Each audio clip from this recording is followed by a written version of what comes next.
Hey everyone, PerpetualGamer here. I wanted to take a moment because a couple of you have approached me to talk about what games I recommend that you buy that happen to be on sale with the Steam summer sale that's going on right now.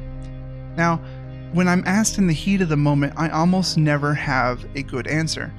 And that's just because that's a lot of pressure to put on me suddenly, and I'm not that, I feel like I'm not a critic. I'm not full of that kind of information. I don't know what's really good, what's really bad. I just know what I like and what I don't like, and in the heat of the moment, sometimes I forget what I want to recommend. So I thought I would take this moment to make a quick little video that kind of describes some of the games that happen to be on sale right now that I've been playing recently.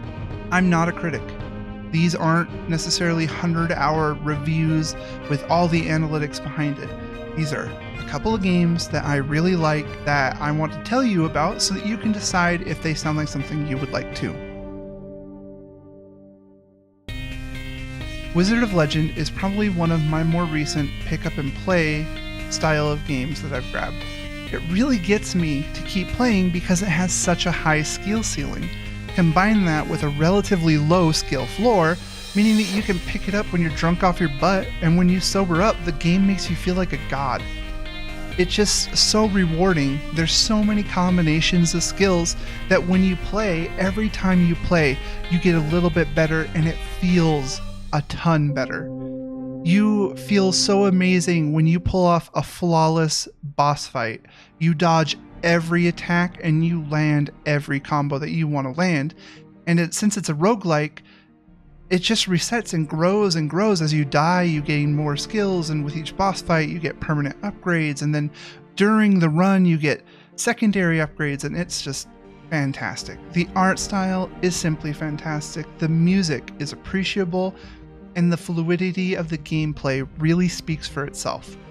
I don't really see myself binging on the game, but when I have a couple of minutes to kill, it's my current go-to game.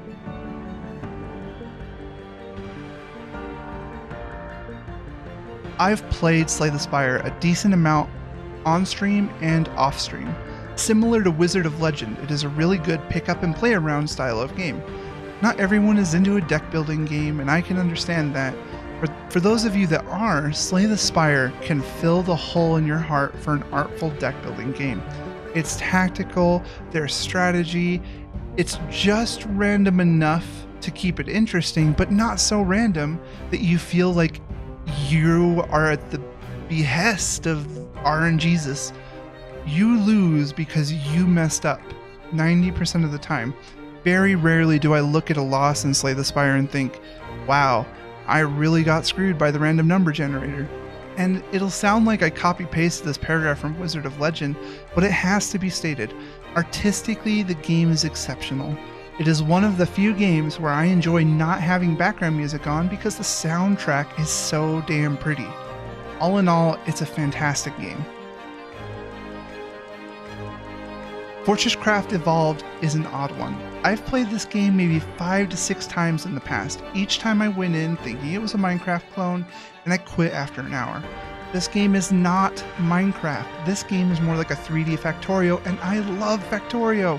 Like, adore Factorio, and any game that is in any way like it is right up my alley.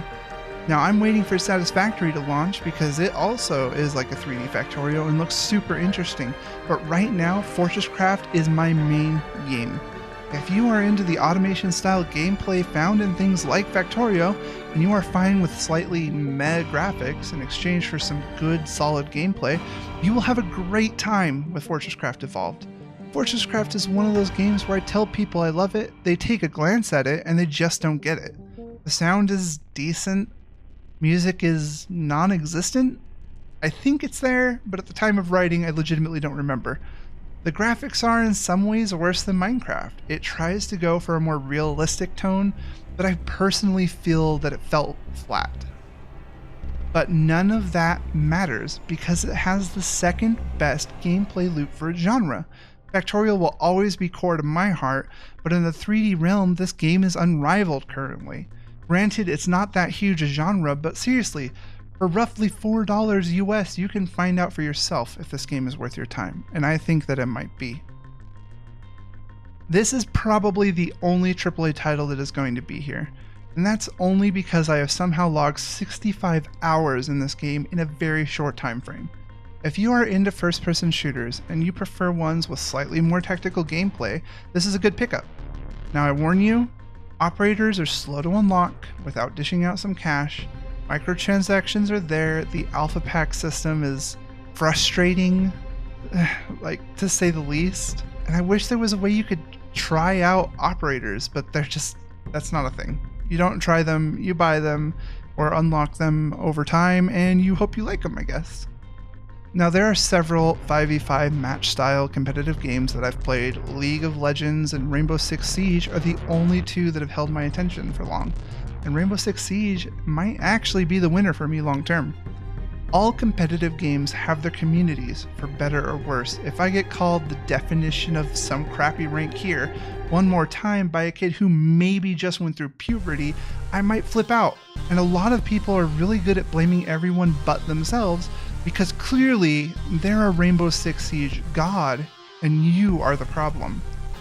My recommendation, find 2 to 3 good friends who know how to have a good time, go into ranked and have some fun. Getting better at the game comes with practice, and the practice you get with friends is just going to be a much better time. Also, you should totally main Monty or Caviera, mostly for the memes, but also because I heart them and all good people play them. Good in the soul, not necessarily at the game. There you go. It's not a big list. I play a lot of games, but recently I've been really busy and I haven't had as much time. And so there are games that I've played that are on sale right now. And if you ask me specifically about those games, I'll try to muster up an opinion for you. But to be frank, a lot of them I just haven't played recently, or I don't have enough hours in them to really recommend them or talk about them too much. And you guys asked, and these are my answers, but hey, why don't you tell me what you've been buying or playing this summer sale down in the comments? Anyway, I'm not sure I'll ever be a good critic or a good gamer, but I hope that this answers your questions and that you find it a little bit useful. Thanks everyone, and as always, stay super classy.